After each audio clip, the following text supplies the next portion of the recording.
ಸಾಧನೆಯ ಜುಟ್ಟು ಹಿಡಿಯೋಕೆ ಸರ್ಕಸ್ ಮಾಡಲೇಬೇಕು. ಖುಷಿಯ ಕಳಸ ಇಡೋಕು ದುಃಖದ ಬಂಡೆ ಹೊಡೆದು ಸಾಧನೆಯ ಮಂದಿರ ಕಟ್ಟಬೇಕು.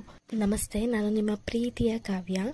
ನನ್ನ ತಮ್ಮವ್ರ ಫ್ರೆಂಡ್ ಮನೆ ಗೃಹಪ್ರವೇಶ ಇರೋದ್ರಿಂದ ಅವನನ್ನು ನಾನು ತುಮಕೂರು ರೈಲ್ವೆ ಸ್ಟೇಷನ್ಗೆ ಡ್ರಾಪ್ ಮಾಡಿ ಬರೋಣ ಅಂತ ಹೋಗಿದ್ದೆ. ಅವ್ರ ಫ್ರೆಂಡ್ ಮನೆ ಇದ್ದಿದ್ದು ಸೋಲ್ದೇವನಹಳ್ಳಿಲಿ. ತುಮಕೂರಿಂದ ಡೈರೆಕ್ಟ್ ಟ್ರೈನ್ ಇರೋದ್ರಿಂದ ಒಂದು ಟ್ರೈನಲ್ಲೇ ಹೊರಟ. ಬೆಳಗ್ಗೆ ಬೇಗ ಹೋಗಿರೋದ್ರಿಂದ ನಮ್ಮ ಮನೇಲಿ ನಾ ಟಿಫನ್ ಮಾಡಿರಲಿಲ್ಲ. ಅದಕ್ಕೆ ಹೋಟೆಲ್ಗೆ ಹೋಗಿ ಹಂಗೆ ಟಿಫನ್ ತಿಂದ್ಕೊಂಡು ಅವನನ್ನು ಬಿಟ್ಟು ನನ್ನ ಮನೆಗೆ ರಿಟರ್ನ್ ಬಂದೆ. ನಾವು ಬೆಳಗ್ಗೆ ಟಿಫನ್ ಮಾಡಿದ್ದು ತುಮಕೂರಲ್ಲಿರೋ ಫೇಮಸ್ ಹೋಟೆಲ್ ಆದಂಥ ವಿರೂಪಾಕ್ಷ ಹೋಟೆಲ್. ಆಲ್ಮೋಸ್ಟ್ ನೀವು ತುಮಕೂರಲ್ಲಿ ಇದ್ದರೆ ನಿಮಗೆಲ್ಲರಿಗೂ ಗೊತ್ತೇ ಇರುತ್ತೆ, ಅದು ಬಸ್ ಸ್ಟಾಪ್ ರೋಡಲ್ಲಿರೋದು. ಆ ಹೋಟೆಲ್ ಕಂಪ್ಲೀಟ್ ಡೀಟೇಲ್ಸ್ನು ಕೂಡ ನಾನು ನೆಕ್ಸ್ಟ್ ವ್ಲಾಗಲ್ಲಿ ಶೇರ್ ಮಾಡ್ತೀನಿ. ಅವ್ನು ಬೆಳಗ್ಗೆನೇ ಹೇಳಿದ್ದ ನಾನು ಬರೋ ಅಷ್ಟರಲ್ಲಿ ಈವ್ನಿಂಗ್ ಆಗುತ್ತೆ ಅಂತ ಅಂದ್ಬಿಟ್ಟು. ಸೊ ಅವನನ್ನು ಪಿಕ್ ಮಾಡೋ ಟೈಮಿಗೆ ನಾನು ಗ್ಲಾಸ್ ಹೌಸಲ್ಲಿ ಸೇಲ್ ಹಾಕಿದ್ರು, ಅಲ್ಲಿಗೆ ಹೋಗಿದ್ದೆ. ಅಲ್ಲಿ ಆ್ಯಕ್ಚುಲಿ ಬುಕ್ ಫೇರ್ ಇರುತ್ತೆ ಅಂತ ಅಂದ್ಕೊಂಡು ಹೋದೆ, ಬಟ್ ಬುಕ್ ಫೇರ್ ಇರಲಿಲ್ಲ.